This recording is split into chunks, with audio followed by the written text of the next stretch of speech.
houses in Lithuania is a very present issue since long time, and I always knew that they exist, but I never knew what is happening inside. I could just read sometimes in newspaper, often not really positive things, because I'm contemporary dance student and I want to experience also the role of teaching. I came up with the idea to work with these children and have possibility to see more inside how is it there and what kind of life they live. And because I have friends who are also very interested and have already experience in working with children, with teenagers, I was very motivated to invite them to join me. The idea was also to combine our artistic backgrounds and to learn from each other and work with orphan children. So we went there and we spent 3 weeks. We divided children into 3 groups depending on their age. And sometimes we had 3 sessions per day, sometimes 2. So our time there was really quite intense. We combined this dance exercises and games with music and rhythm. They discover their own body, their own qualities and what they can do with their body, with their voices. And these small exercises, by doing many repertoires, they got more open. So through movement, through different games, they could experiences I found really important and very, very beneficial for them to approach other people, to approach their body in this other way. Like a sense of trust in each other. This was also one aspect of the project, like to generate a reliable atmosphere. And it was also important to see the dynamic and atmosphere of whole the group, but also from each individual. We lived there, we did not leave the place, so we could also develop the trust, and children could start to trust us. So we are not the ones who come and go, but we kind of give the whole time for them.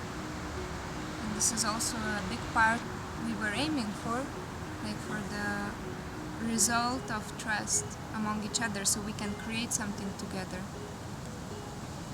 To offer to the children a very joyful experience. Therefore we use a lot of games, physical games, rhythmical games that bring them into a kind of present state, so that they were really like situated in the here and now, and they were capable also to react to each other and be aware of the presence of the others, and also at the same time have fun, and then to realize if it really work with the children or not.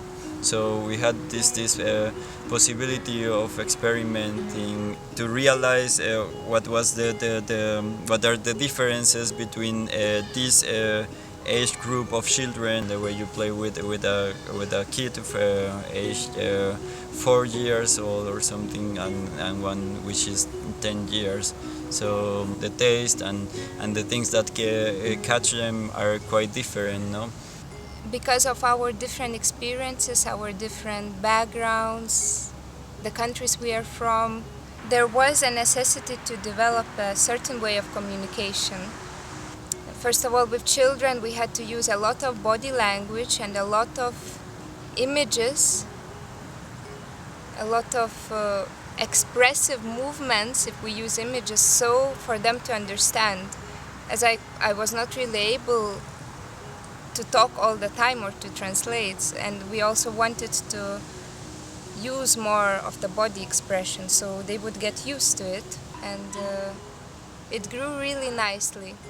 It's really important for them that we each look in the eyes as, okay, this is you, Danielo, this is you, Davide, this is you, Skaiste, and it's for them really important to feel that we are looking each children individual.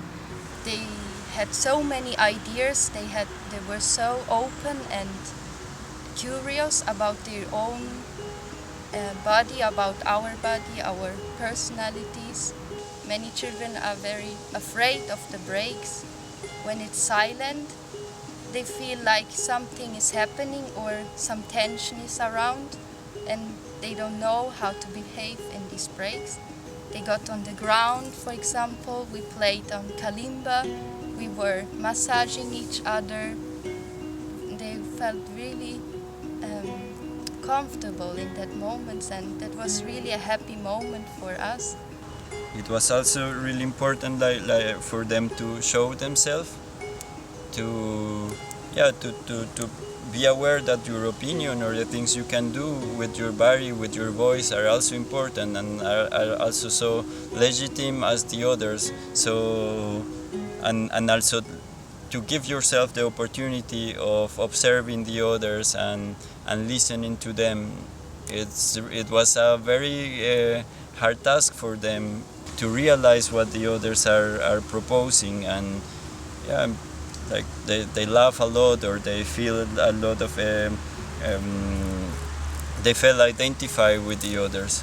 So this like to develop empathy for the others, like this is a very good way of constructing or building up a community, you know, like it was really interesting. They develop attention, develop listening, trust in each others, like those activities and those skills they develop throughout the process. They are not just limited to the space of the workshop, no, like they have also they go beyond this space. They also have very positive effects in the way they relate with in society. But of course, this is a practice. So if they don't continue, if they don't keep doing this, yeah, nothing will change. So we really highly recommend in the school also to encourage them to keep practicing arts, keep practicing dance, music, and we could say that this is a starting point of a long-term process. It was a first tryout we did in Lithuania, in Orphan's house. First experience for us, and it is a big motivation to continue for sure. I could really see that we kind of planted a small seed inside these children who were coming to our workshop. Even though we saw that sometimes they were not listening, that they were showing or pretending not to be interested, they were coming every day, and it showed a lot that actually they are interested, even though regretting something what they still don't know or they have never experienced before. I would like to keep going towards direction of teaching children in this kind of places especially, and